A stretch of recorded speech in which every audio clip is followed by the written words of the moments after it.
Hello, my friends. Thank you for joining us again. Hello, Susanna. Hi, Abram. So today,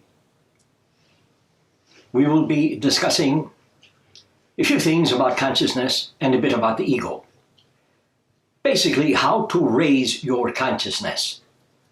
Because everyone, well, not everyone, but most people would like to do that.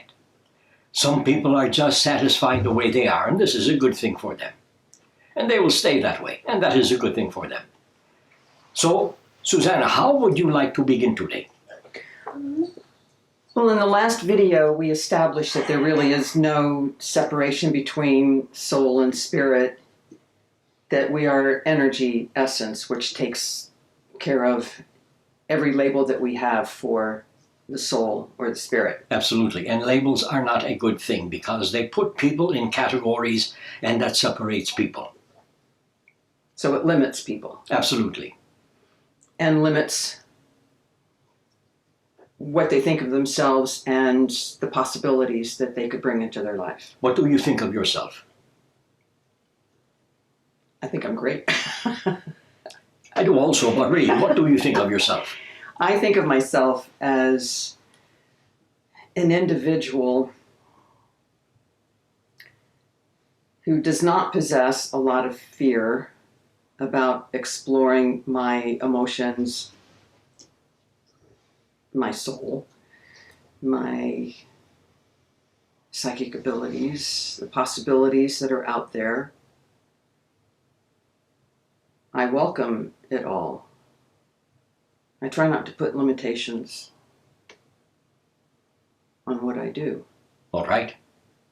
Too many people have fear. Fear of the unknown. If you don't know what is going to happen, what is there to fear? Nothing. Just wait and let it happen.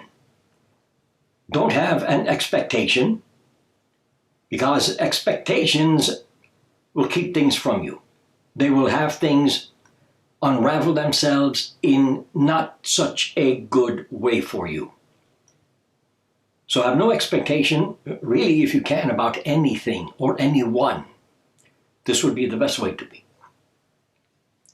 People fear themselves because they do not, most people, not all people, most people, fear themselves because they do not understand themselves.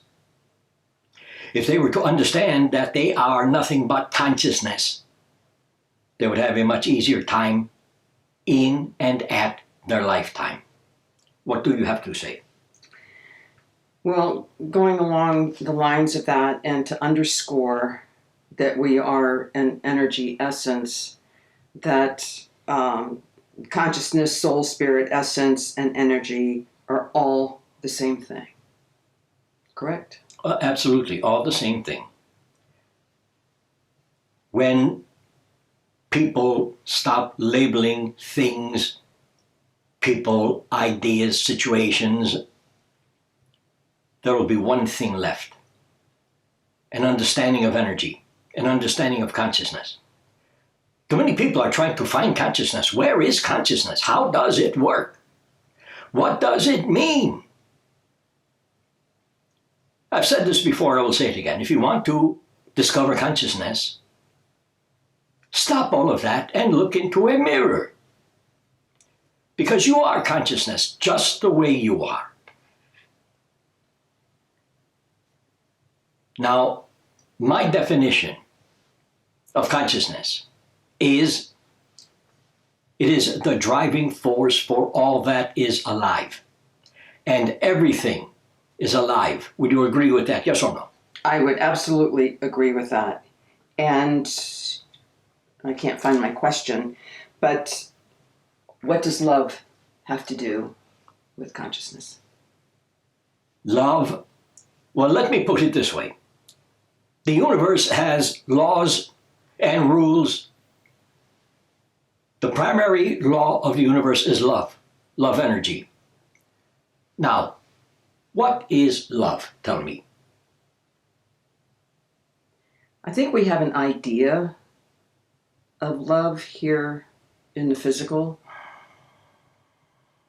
but I know for a fact, and I've only had a small taste of it. I know that when we are in non-physical form, that the love we experience and the peace and the non-judgment that happens when we die and we are in spirit form is unimaginable to us. In our physical life, we have self-love, which is not the same as vanity. We have the love of our children and our grandchildren, our parents. We may love our job. We may feel love towards another person, a group of people. We have many different definitions of love, but I don't think that our idea of love in our physical lifetimes even compares to the love that is awaiting us. You have no idea. No. You people have no idea what love is waiting for you. What do you have to do to find that love?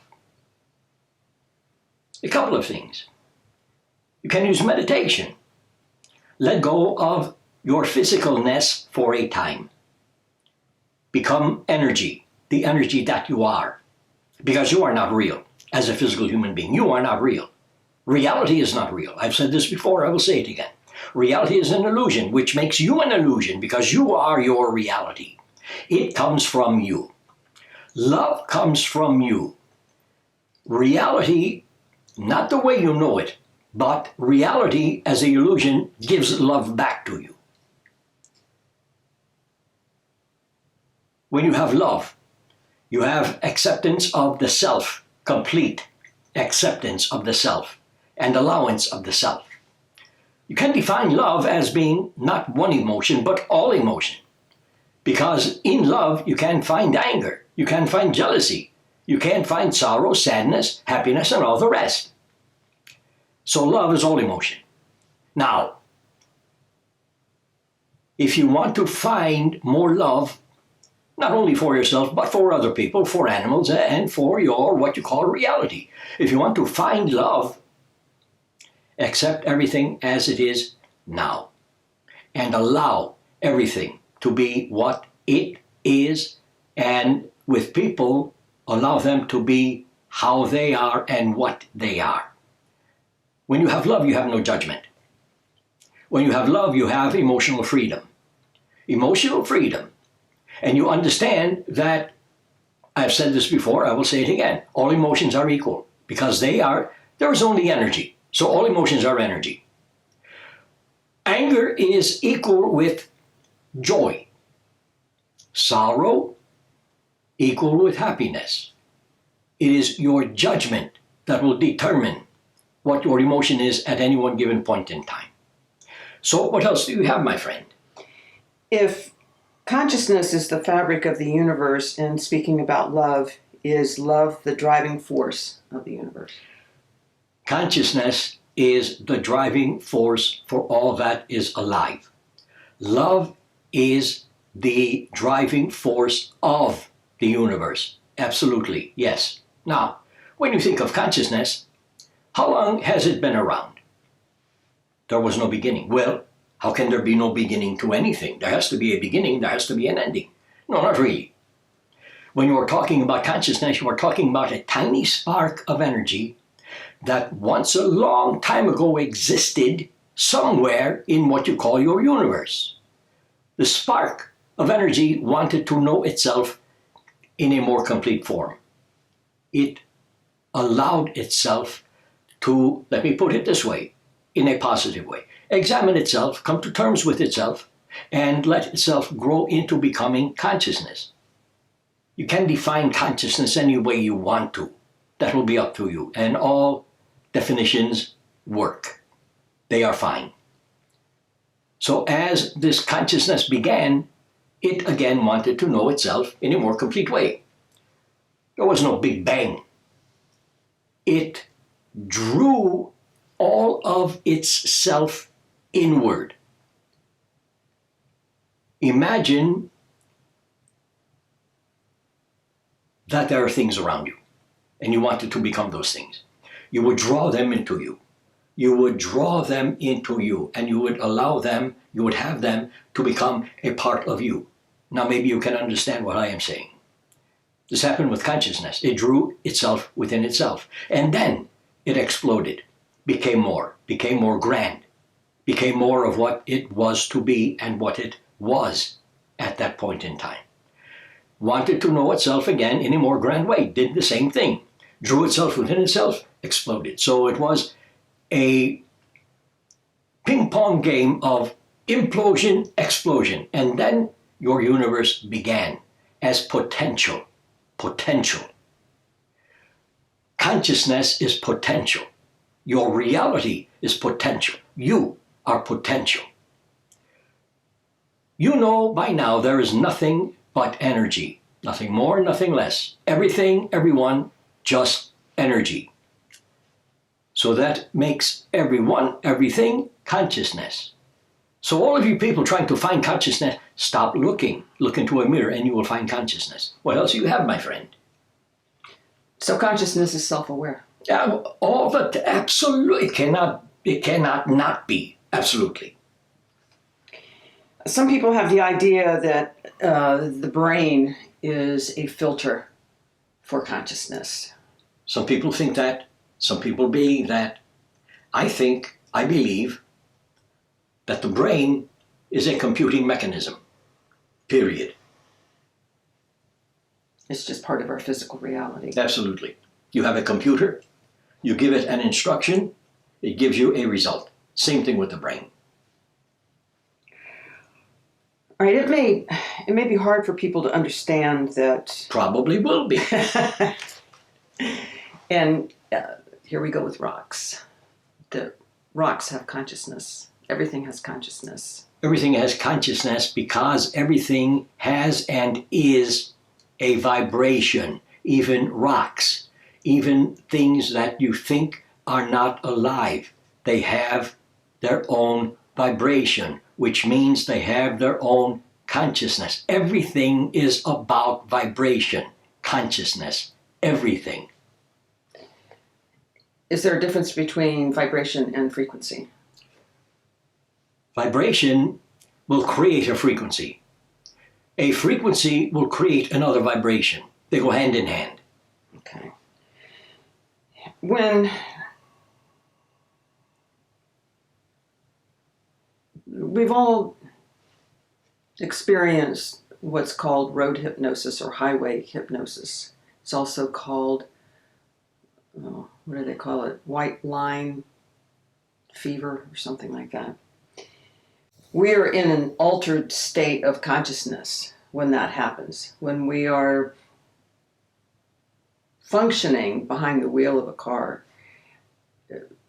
where we can still function and drive and know what's going on around us, but we are somewhere else and we go from point A to point B, not knowing how we got there, basically. Not remembering going from point A and point B. People get that way. When they drive their automobiles or their trucks, they get that way. It does not mean that they are bored of driving. They just, and this happens all day long to all people from time to time in your day, they slip into an altered state of consciousness. You can't take consciousness and break it down into many variations of itself if you would like to do that. However, I would suggest don't try to do that. You might drive yourself crazy. Just think of consciousness as a very simple idea, because everything is just an idea, everything. Consciousness, energy, reality, you, everything is an idea. Nothing else exists but ideas. Ideas will take themselves and become variations of themselves, which is what consciousness does when you are driving your automobile. Don't know how you got from point A to point B. Oh my God, how did I get here safely? You are always aware of what you are doing, always. You are always aware of what you are doing, always. No matter what state of being, what state of consciousness you are in. You are always aware. So don't be afraid to drive your automobile. You'll be just fine. But as you people say, keep an eye out. Because there are, and I say this in a positive way, good drivers, not so good drivers. So just take care as you drive your automobile. And I know you all will. When I was a child, I used to sleepwalk. And remembering the times that my mother woke me up, I was, and I'm assuming this is also an altered state of consciousness. I'm not quite sure how to explain it. I was asleep, my conscious mind was asleep, and I was doing things, but even in that state of sleepwalking, I was still aware of where I was going and what I was doing. Absolutely. Even though it was kind of, the things I did were a little weird, like going to my brother's room and walking around the house and ending up in a closet. But thinking back on it, I was asleep but yet aware. So how would you explain that? I would say, first of all, that ending up in a closet is much better and safer than ending up in a swimming pool. Sleepwalking. You are asleep, but you are in a twilight type of sleep. You are not awake, you are not asleep. You are in between. And in this state is when you can find yourself many times in other dimensions of what you call your reality. And in those dimensions, everything will seem real. And yes, you will be totally, fully, completely aware of yourself and what you are doing. But you will not be aware of how you created this state of being. It happens by itself because consciousness, listen closely, is always seeking itself out, which means simply that consciousness is always changing itself, becoming variations of itself so that it can know itself in a more complete form, just like your universe when it began.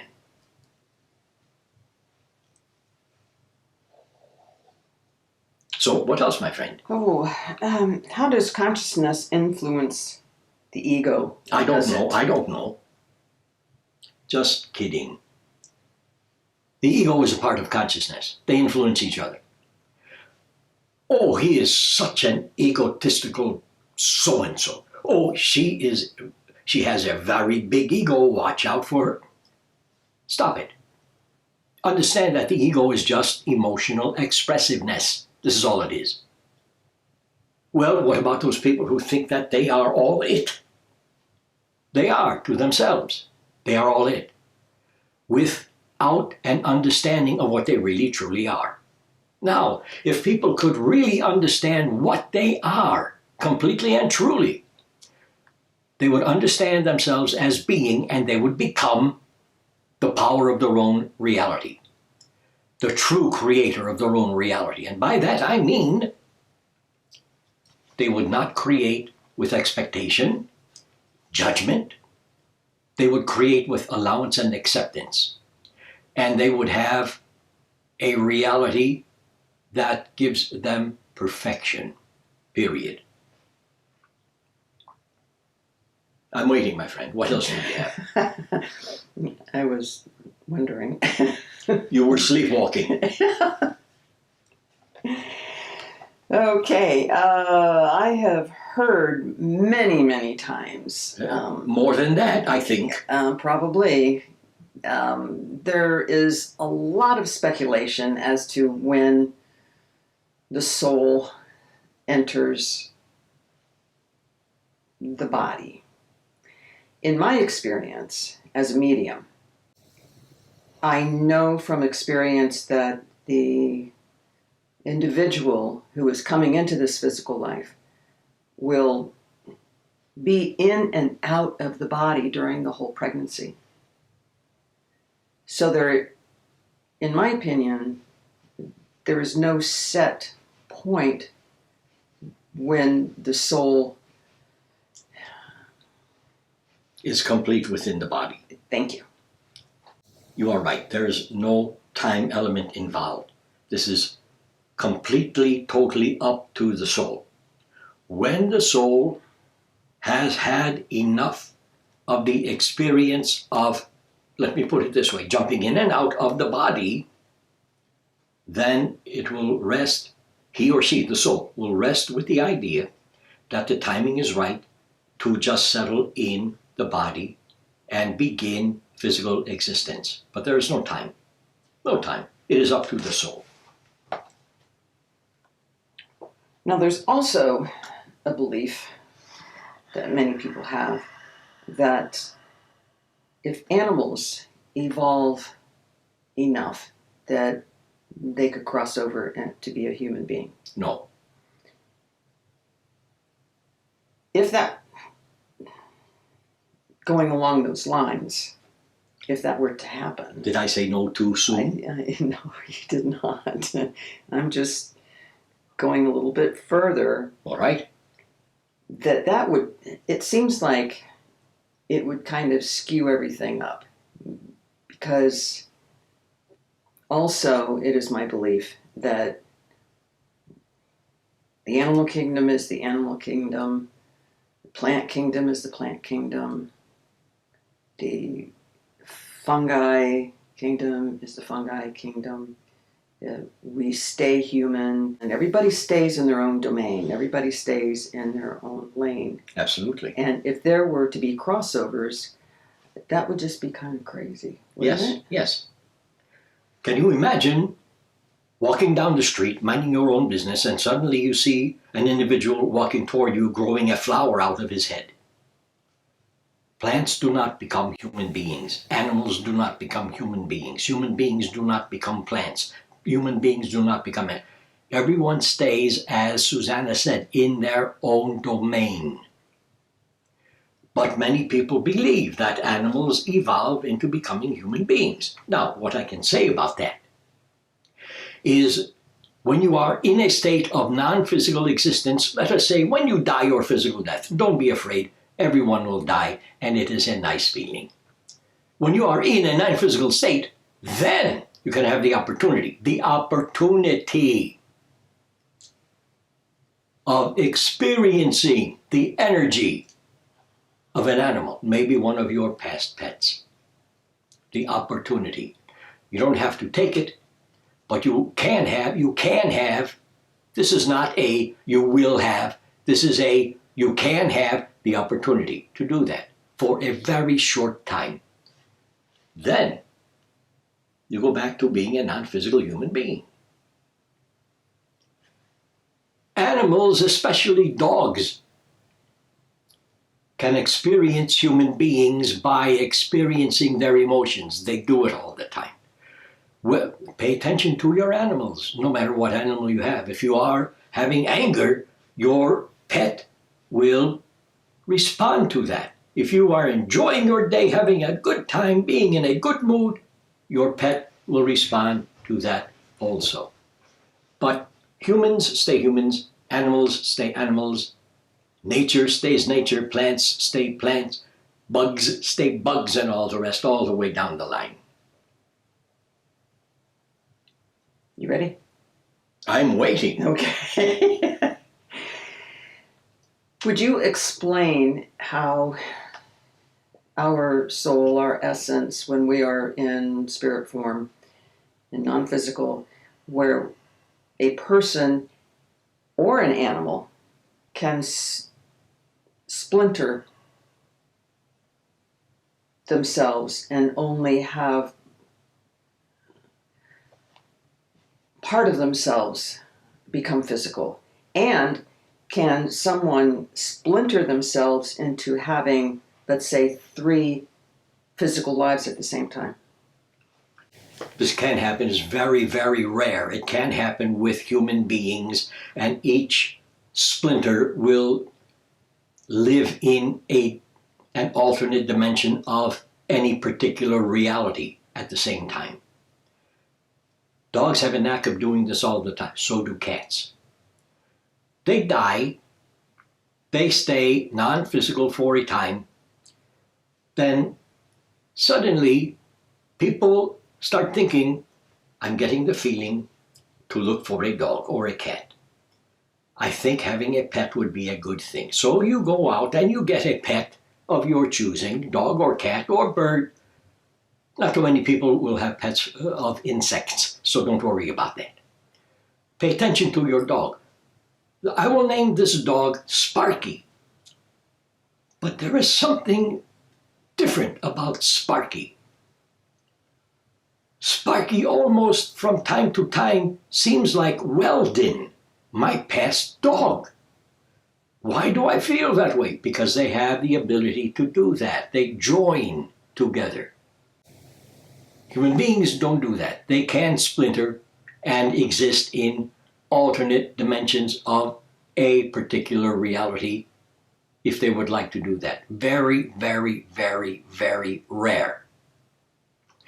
Many things happen to human beings that are very, very, very rare. And one thing that happens to human beings that is very, very, very, very, very, very rare is they get to know themselves. They get to love themselves. But people do that. For some people it will take a lifetime or a couple of lifetimes to get to that point of loving the self. Some people can do it right away. It all depends upon how you would like to restructure the foundation of your reality so that you can exist in a reality of perfection, allowance, and acceptance. That is what this is all about. Splintering off the self, rare for humans, happens all the time with dogs, and usually with cats also. I had discussed with you a reading that I had done with a woman, and she had told me her husband's family had just gotten a new puppy.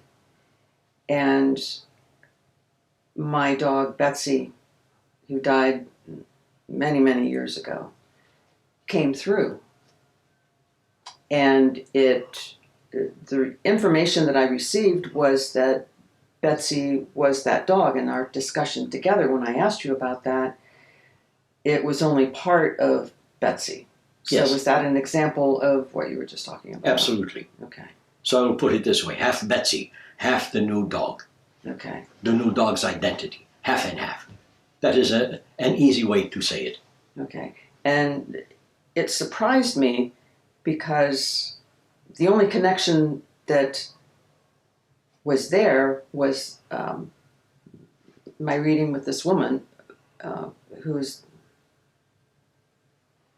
come to me for readings many times, and that was the only connection. So it was just a little weird to me, not weird, but I didn't understand why that would happen unless Betsy was just coming through to let me know that she was still around. Absolutely. There is no other reason, no other explanation. Okay. Just wanted to say, hi, I am still here. Okay. I am still with you. Because Betsy is with you, my friend. You know that. Yes. Yes. So the point of today is to talk about how to raise your consciousness. When I say that, what do you think about that? The way that it's happened for me, and this may not be true for everyone, And it won't be because everyone is different. is that I have done it through life experiences, understanding my emotions, learning not to fear, and accepting all invitations that the universe has to offer without fear. To be open, to jump in the pool feet first, so to speak. This would actually be the best way to raise your consciousness, just like Susanna just said. I would add one more thing. If you truly want to raise your consciousness, let it raise by itself. Get out of your way. Stop thinking you are a certain way. Stop thinking you do things in a certain way. Stop thinking you control your reality. Stop thinking all of those things and begin thinking not that you have, but you are complete freedom. You are, not that you have, but you are total acceptance, total allowance. When you can become those things, you will begin to feel differently. Emotionally, especially emotionally. You will shed the emotions that have not worked for you in a long time. They will be gone. You will be dealing with brand new emotional energy, and with and from that energy, you will be able to create new emotions that will create new beliefs that will serve you in your lifetime. So, to raise your consciousness is a very simple thing. Stop trying to figure things out. Things are the way they are. Leave them alone. Stop trying to figure yourself out. Stop trying to look for spirituality. Well, I want to become more spiritual. I have a need to become more. You are spiritual now. Leave yourself alone. This is all you have to do. Keep things simple. Simple works. Complications do not work. Susanna, thank you. Thank you. I thank all of you. This has been fun for me. I love all of you. Enjoy your day. We will see you again. Thank you.